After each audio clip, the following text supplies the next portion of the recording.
Super 6 పథకాల గురించి మీ యొక్క అభిప్రాయం చెప్తారు. సూపర్ 6 అమలు అవుతుందా? ఇప్పటికే దాదాపు 80% అమలు చేశామని చెప్పి చంద్రబాబు చెప్తారు, సాక్షాత్తు ముఖ్యమంత్రి. 80% అమలైన అంటారా? పెన్షన్స్ ఇచ్చామని చెప్తున్నారు, డిఎస్సి అమలు చేసామని చెప్తున్నారు, గ్యాస్ మహిళలకి గ్యాస్ పంపిణీ చేస్తామని చెప్తున్నారు, త్వరలోనే ఫ్రీ బస్ కూడా మహిళలకి ఇస్తామని చెప్పి అన్నారు. సార్ నేను ఒక మాట చెప్తాను, ఒక మహిళగా చెప్పండి, మహిళలకు ఫ్రీ బస్ ఇస్తారంట త్వరలో ఉగాదికి. సార్ నన్ను అడిగితే నేను మహిళలకు రక్షణ ఇవ్వండి అని అడుగుతాను. ఎవరికి కావాలి సార్ ఫ్రీ బస్సు? ఆంధ్రప్రదేశ్ లో మహిళల రక్షణ లేదంటారా? లేదు. అది జరుగుతున్నటువంటి సంఘటనలను బట్టి కళ్ళారా కనిపిస్తుంది కదా సార్. నేను వచ్చి చెప్పడం ఏంటి? మీరు సోషల్ మీడియాలో ఉన్నారు, మీరు మీడియాలో ఉన్నారు, ఎన్ని అగత్యాలు జరుగుతున్నాయి, ఎంతమంది ఇబ్బంది పడుతున్నారు. సూపర్ 6 80% ఎక్కడైంది సార్? మీరు చేస్తుంది ఒకటి, పెన్షన్లు ఇస్తున్నారు. ఆ పెన్షన్లు కూడా 1000 రూపాయలు పెంచి ఎన్ని పెన్షన్లు తీశారు? 30 లక్షల మంది పెన్షన్లు తీసేశారు. దివ్యాంగులకు 6000 ఇస్తుంటే అసలు అంగవైకల్యంతో ఉన్న వాళ్ళు మీద మీ కక్ష సాధింపు ఏంటండి సార్? కాళ్ళు లేని వాళ్ళు, చేతులు లేని వాళ్ళకి మళ్ళీ బ్లడ్ టెస్టులు అని చెప్పేసి ఎంతమంది పెన్షన్లు తీసేశారు సార్? మీరు ఎక్కడ 80% చేశారు? 80% చేసి ఉంటే మీరు బడ్జెట్లో పెట్టుండాలి కదా. 1 రూపాయి కూడా పెట్టలేదు.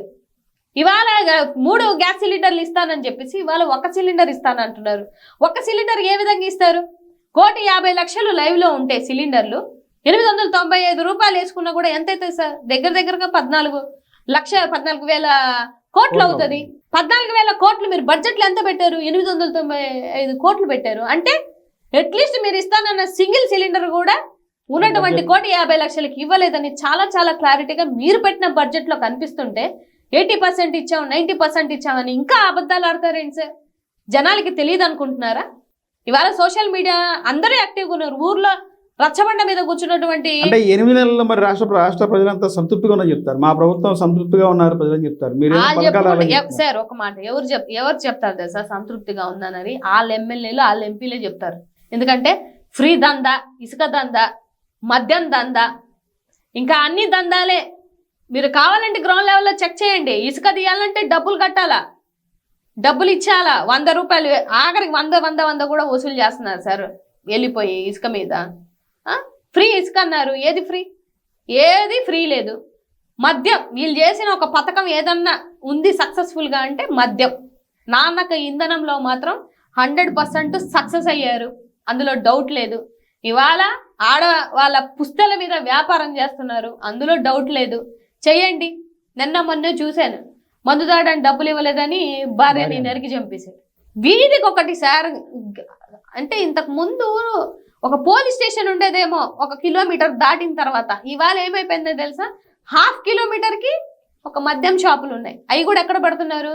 ఆడవాళ్ళు తిరిగే ఏరియాలలో, బస్ స్టాపుల దగ్గర, లేడీస్ హాస్టళ్ళ దగ్గర, కాలేజెస్ దగ్గర, ఎన్ని విచ్చలవిడిగా కూరగాయల మార్కెట్లో మందు అమ్మినట్టు అమ్మేస్తున్నారు సార్.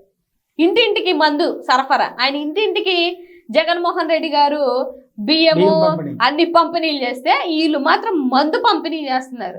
ఇదే సార్ రాష్ట్ర అభివృద్ధి? ఇదే విజనరీ యొక్క ఆలోచన విధానం? ఇదే డెవలప్మెంట్? ఇదే సంపద సృష్టి? భవిష్యత్తులో ఆంధ్రప్రదేశ్లో బై ఎలక్షన్లు వస్తాయి, వైసీపీ పార్టీ ఆ 11 కూడా పోయి ఒకటే వస్తారో తెలియదు అంటారు. నిజంగా ఆంధ్రప్రదేశ్లో బై ఎలక్షన్లు వస్తాయి అంటారా? అంటే దీనికి సంబంధించి రఘురామకృష్ణరాజు త్రిపులార్ కూడా ఒక స్టేట్మెంట్ ఇవ్వడం జరిగింది. 60 రోజులు కనుక అసెంబ్లీ సెక్షన్కి హాజరు కాకపోతే ఆ ఎమ్మెల్యే ఆ పదవి పోద్దని చెప్తారు. ఈ 11 మంది కూడా డిస్క్వాలిఫై అయిపోతారు. జగన్మోహన్ రెడ్డి కూడా మళ్ళీ పులివెందులలో బై ఎలక్షన్లు వస్తాయంట. జగన్మోహన్ రెడ్డి గారే చెప్పారు తీయమనండి చూద్దామనని. తీయమనండి, ఇప్పుడు గవర్నమెంట్ వాళ్ళ చేతిలోనే ఉంది కదా, తీయమనండి, ఏం జరుగుతుందో కూడా తెలుస్తుంది కదా. ఇప్పుడు బై ఎలక్షన్ పెడితే ఒక సీటు కూడా రాదనేది త్రిపులార్ చెప్తారు. బై ఎలక్షన్ ఆయన మాటలు ఆయనే బ్రేక్ చేసుకున్నటువంటి వ్యక్తి. ఏ పార్టీ నుంచి ఆయన అక్కడికి వెళ్ళాడని అందరికీ తెలిసినటువంటి వ్యక్తి. సో ఆయనకి అంబేద్కర్ గారి మీద ఎంత అభిమానం ఉందో మాకు తెలుసు పర్సనల్ గా. ఇవాళ ఆ సీట్లో కూర్చున్నారని అంటే ఆ దేవుడు ఇచ్చినటువంటి రాజ్యాంగాన్ని బట్టి మీరు అక్కడ కూర్చుంటున్నారు. ఈ నెల 24 నుంచి కూడా అసెంబ్లీ సెక్షన్ ఉంది. వైఎస్ఆర్సీపీ పార్టీ ఎమ్మెల్యేలు, మాజీ ముఖ్యమంత్రి అసెంబ్లీకి వెళ్తారు. వైసీపీ పార్టీ పేర్లు ఎందుకు లేకని చెప్పడం. మేము ఏదన్నా డిబేట్లకు వెళ్తుంటే ఓ పక్క టీడీపీ, ఒక పక్క బీజేపీ, ఓ పక్క జనసేన, యాంకర్ కూడా మమ్మల్నే దాడి చేస్తుంటారు వాళ్ళు. మనకేమో వాళ్ళకేమో 10-15 నిమిషాలు టైం ఇస్తారు. మనం ఏదో మాట్లాడుతుంటే 10 సార్లు నలుగురు అడ్డుపడుతున్నారు. అంటే జనాలకి చెప్పాలి అనుకునేది కూడా వాళ్ళు వెళ్ళనీయకూడదు అనేది వాళ్ళ ఆలోచన విధానం.